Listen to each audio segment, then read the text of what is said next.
Hey, good morning, everybody. Welcome to another daily market report brought to you by Mike Bjork. Today is Tuesday, June 4th, and we just got one item here for economic news, and that's the CoreLogic home prices for the month of April. So back in March, we had 11% growth according to CoreLogic, and for April, it jumped up to 12.1. So a nice percentage there. So we're still seeing home prices increasing, which is obviously a good sign for everybody here. Now we'll just jump over to the headline news here, and currently the stock market's up.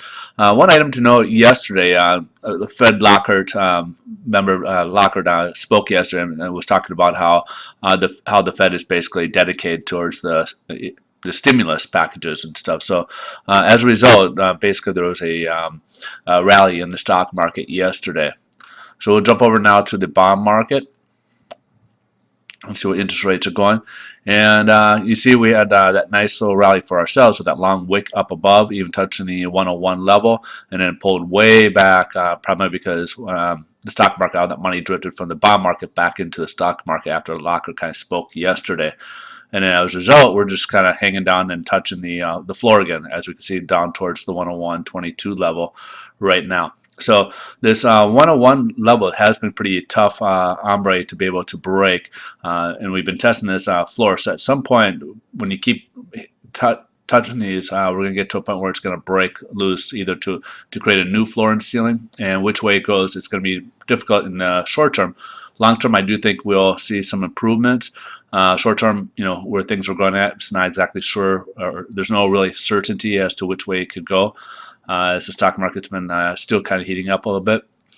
At some point it's going to slow down, and that money will just kind of drift back into the bond market, which will help us out.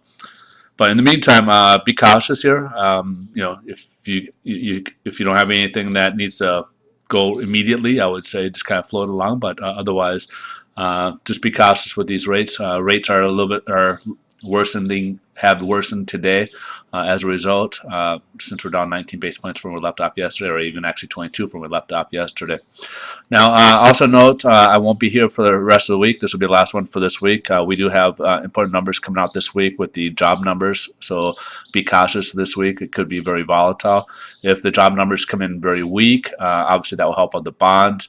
If it comes in, like the jobless claims come in on Thursday, comes in pretty high, that could help us out with the bonds. Obviously, if the stock market, one gauge, obviously, take a look at the stock market. If the stock market's not doing so well, that usually because they compete for dollars, that could be going into the bond market and helping us out. So, not all the time, but it could be helping us out.